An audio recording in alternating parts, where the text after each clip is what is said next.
Welcome to the deep dive. Today, we're plunging into something fascinating, Ethereum. It started as, well, just one idea, but it's become this huge global digital thing. Now, many people hear Ethereum and just think, cryptocurrency. But our sources, they show it's actually a really big leap in digital infrastructure. So our mission today, let's unpack its core tech, find out about the maybe surprising number of people who kicked it off, and figure out who's really steering the ship now. Okay, let's dive in. Yeah, and we'll look at how an idea like this actually becomes a decentralized network. Yeah. And the tricky questions that pop up when, control isn't in one place. We want to pull out the key stuff that explains why this matters to you. Okay, so if it's not just digital money, what is Ethereum really? Fundamentally, it's a blockchain network, right? And it really pushed decentralized apps into the mainstream. hmm And what's really fascinating, I think, is the core innovation. Smart contracts. Think of them like, well, digital vending machines. Agreements written in code that just run when the conditions are met. It basically cuts out the need for central bodies like banks overseeing things. Makes it faster, more transparent. That's a really different way to think about it. So if smart contracts are the engine, then Ethereum isn't just money, it's more like what our sources call a globally distributed computational environment.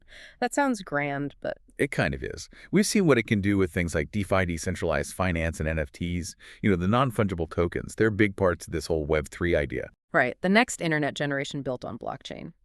And it's launched back in 2014 with those smart contracts and the ERC20 tokens. That became the standard for creating new tokens on Ethereum. That was, well, pretty bold for the time. Now, you mentioned the start. When people think Ethereum, they usually think Vitalik Buterin, Russian-Canadian programmer. He proposed it, yeah, inspired by Bitcoin, wrote a white paper in 2013. He wanted a blockchain that could do more than just finance, basically let developers build whatever apps they wanted. Exactly. And here's where it gets, well, really interesting. That white paper. It generated a huge amount of buzz. Suddenly, all these talented developers started reaching out, wanting to help build it. So while Buterin is still seen as, the main face, Ethereum actually had several co-founders. It wasn't just him.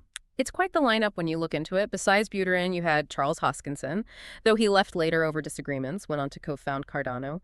Anthony Diorio, who was key for early branding, marketing. Mihai Alisi, too, setting up the legal stuff in Switzerland. And then early 2014, three more key people jumped in. Joseph Lubin, he helped start the Ethereum Foundation, created Consensus, a major Ethereum software company. Gavin Wood, who built the very first working version of Ethereum and wrote the yellow paper that's like the technical Bible. He later founded Parity Technologies. And Jeffrey Wilke, he wrote the most popular client, Death, in Google's Go language. So, okay, connecting this with all these founders involved early on, who actually runs the show now? Who controls Ethereum? That's the big question with decentralization, isn't it? It's open source, built, maintained by, hundreds of thousands of developers all over the world. By design, no single person or company owns or controls it. Control really shifted to the users, people holding ETH, people running nodes to validate transactions, keep the network secure. Right. But that brings up another critical point. Is it sufficiently decentralized? That's a debate. Some critics point to data, like from January 2022, showing the top 100 wallets held around 40% of all ETH. Compare that to Bitcoin's 14% for its top wallets. Yeah. It raises questions, does that concentration risk the whole decentralized promise? That 40% figure is definitely something the community talks about a lot. It's a real point of discussion. But despite that, the open source nature means its future is kind of decided by this huge network of developers. We're talking over 200,000 independent devs and organizations pushing it forward, getting it ready for big upgrades like the merge, moving it to proof of stake, which is much more energy efficient. So we've really dug into Ethereum today, from those core smart contracts and seeing it as this global computer, to discovering it wasn't just one founder, but this whole group, and wrestling with this ongoing question of control. What really stands out, I think, is the journey itself. From just a white paper idea to this massive, constantly changing ecosystem. It's quite something.